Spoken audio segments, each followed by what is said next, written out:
सब कुछ सियासत मैंने कहा कि दरअसल सियासत में शायद तो पहले भी थी, लेकिन अब अपनी जमात बना ली है तो उनको गुड लक कहते हैं। बदकिस्मती ये है कि हमारे, मैंने गवर्नर साहब का बयान ही सुना, लेकिन अगर उन्होंने ये कहा इजहार किया मैं अफसोस का इजहार कर सकता हूँ उनके MPS के बयान पर भी और गवर्नर साहब के बयान।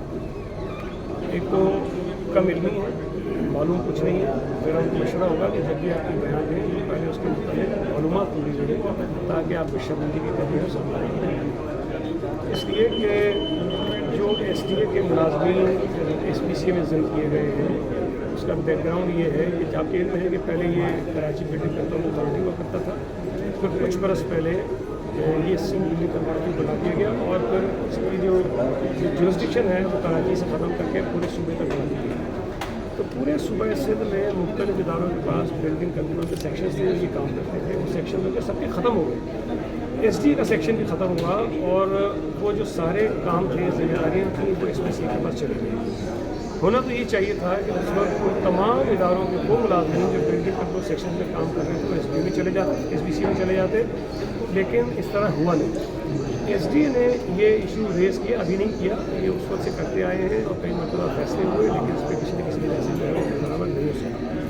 अभी रिसेंटली भी SDA की गवर्निंग बॉडी का जो इजलास हुआ उसमें ये बात सामने रखी गई कि हमारे पास जिनका जो काम था वो काम SP से कर रहे हैं, लेकिन मुलाजिम हमारे पास बैठे, तो अगर आप उनके पास नहीं थे या हमें काम दे दें या तो वापस ले जाएँ। तो ये तय पाया कि मुलाजिम को SPCA में भेज दिया जाएगा, लेकिन उसके साथ साथ ये भी कहा गया कि ये तमाम मुलाजिम जो कि SDA के हैं और SDA की जुरिस्डिक्शन में बिल्डिंग कंट्रोल का काम करते थे, इनकी तमाम जो पोस्टिंग्स हैं वो सिविल डेवलपमेंट अथॉरिटी की जो जुरिस्डिक्शन है, हद है, उसके अंदर ही होगी, उससे बाहर ये नहीं जाएंगे। तो तमाम लोग जो हैं वो कराची में कोई एक भी नहीं आया, ये तमाम के तमाम लोग SDA की जुरिस्डिक्शन के अंदर ही पोस्ट होंगे और वहीं पे वो काम करेंगे। इससे कराची के किसी भी शहरी का कोई हक जो है वो ख़त्म नहीं होगा। और दूसरी बात मैं इनके से कहूँगा कि खुदा के वास्ते हर काम में ये नफ़रत का पहलू, ये तासुब का जो जहरीला एंगल निकाल लेते हैं वो ना निकालें, ये पूरी बात है। आप बात करनी है, आपका एहतजाज है, बिल्कुल एतराज़ करें, लेकिन उसमें ये कराची का देही शहरी कोई गैर मकामी इस किस्म की बातें करना मुनासिब नहीं है। इस तमाम लोग जो इस मुल्क के या सूबे के इदारों में काम कर रहे हैं वो पाकिस्तान के शहरी हैं, सूबा सिंध के शहरी हैं, उन सब का हक है। अगर पाकिस्तान के किसी भी सूबे से शहरी आकर सूबा सिंध में नौकरी कर सकते हैं, बिजनेस कर सकते हैं, मुलाजिम कर सकते हैं, इलेक्शन कर सकते हैं, तो खुदा के लिए सूबा सिंध के रहने वाले जो लोग हैं उनके ऊपर ये पाबंदी मत लगाएं, ये बुरी बात है, इससे नफरतें पैदा की हैं। जो गवर्नर साहब ने बात की है, लेकिन वो कल्चर वाली नंबर प्लेट नहीं है, वो एक नई लेटेस्ट नंबर प्लेट है। दुनिया भर में इस किस्म की नई टेक्नोलॉजी पर मुश्तमिल नंबर प्लेट्स बनाई जाती हैं। उसका मकसद ये होता है कि लोग जाली नंबर प्लेटें इस्तेमाल ना करें। अगर वो गाड़ी जिस पर ये नंबर प्लेट होती है वो कहीं मिसयूज होती है तो वो ट्रेस हो जाती है, मालिक का पता चल जाता है। अब अगर उस पर सख्ती की जा रही है, उसकी बुनियादी वजह ये कि यहाँ आपको पता है स्ट्रीट क्राइम में बेपनाह इजाफा हुआ, बहुत सारे वाक़यात हो जाते हैं, लोग पकड़े नहीं जाते हैं। मुझे उनका STM ट्रेस नहीं कर सकते कि मोटरसाइकिलों में जाली नंबर प्लेट्स होती हैं, गाड़ियों पर जाली नंबर प्लेट्स होती हैं, गाड़ी होती किसी की नाम पे किसी और की हो रही होती है। तो ये तमाम चीज़ें इसलिए की गई कि स्ट्रीट क्राइम पर या दीगर जो क्राइम होते हैं उनको कंट्रोल किया जा सके और उसमें जो मुजरिम है उनको पकड़ा जा सके। अब एक तरफ अगर स्ट्रीट क्राइम बढ़ जाए तब भी तनकीद करते हैं, कहते हैं हुकूमत करती कुछ नहीं है। और स्ट्रीट क्राइम को कम करने के लिए अगर हम इक़दाम करते हैं कि ये नंबर प्लेट्स ठीक लगाएं, जो ओरिजिनल नंबर प्लेट्स हैं वो इस्तेमाल करें, जो प्रॉपर नंबर प्लेट्स हैं वो लगाएं, ताकि अगर क्राइम हो तो हमारे शहर में जो कैमरे लगे हैं वो उसको ट्रेस कर सकें, पकड़ सकें, पता कर सकें कि गाड़ी किसकी है, उस पर एतराज़ है। अगर हम ये कह रहे हैं कि जो शख्स गाड़ी इस्तेमाल करता है वो गाड़ी अपने नाम पे करा ले, 10 साल पहले ख़रीदी हुई है, ट्रांसफ़र नहीं कराते, कोई क्राइम हो जाता है तो 10 साल पुराने वाले मालिक के पास जाते हैं, उसे पता नहीं होता गाड़ी किसके पास है। अगर इस पर सख्ती हो रही है तो इस पर एतराज़ है। हेलमेट न पहनने की वजह से हादसा होते हैं, लोगों की जानें चली जाती हैं, उस पर सख्ती करते हैं तो उस पर एतराज़ है।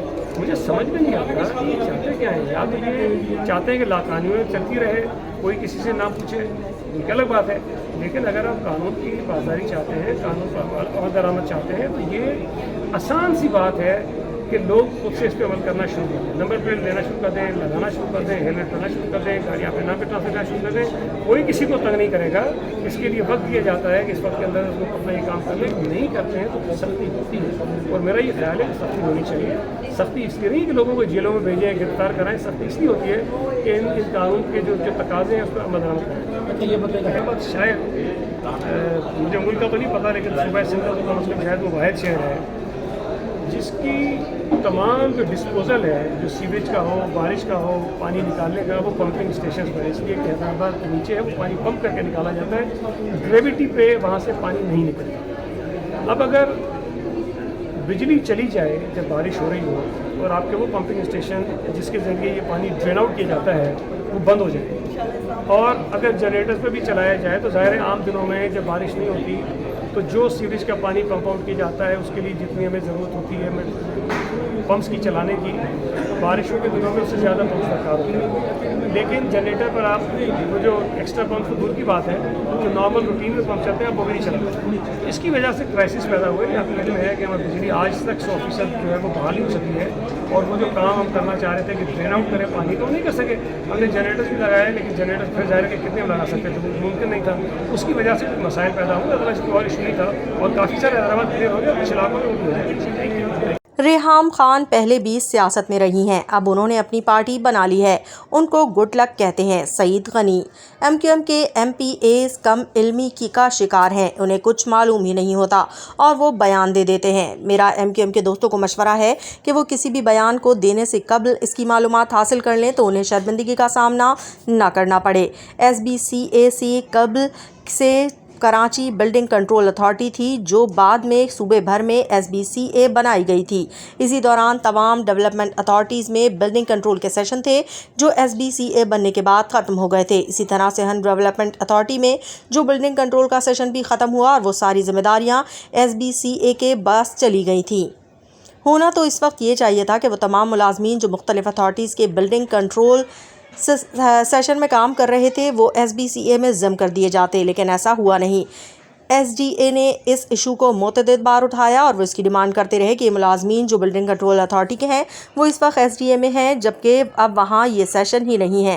حال میں SDA کی ہونے والی گورننگ باڈی کے اجلاس میں یہ معاملہ ایک بار پھر اٹھایا گیا کہ یا تو ملازمین بلڈنگ کنٹرول اتھارٹی کے ہیں ان سندھ بلڈنگ کنٹرول اتھارٹی میں ضم کیا جائے۔ ساتھ ہی یہ طے پایا گیا کہ کیونکہ یہ ملازمین SDA کے ہیں اور وہ اسی حدود میں بلڈنگ کنٹرول کا کام کر رہے تھے، اس لیے ان کو SBCA میں SDA کی حدود میں ہی تعینات کیا جائے۔ ان 38 افسران اور ملازمین میں سے کسی کو کراچی میں تعینات نہیں کیا گیا، یہ اپنی SDA کی حدود میں ہی پوسٹ ہوں گے اور وہیں کام کریں گے۔ اس سے کراچی کے شہری یا یہاں کے کسی بھی ملازمین کا حق سلب نہیں ہوگا۔ میری MQM کو درخواست ہے کہ خدا کے واسطے ہر بات میں نفرت اور تعصب کے پہلو اور زہر افشانی نہ کریں۔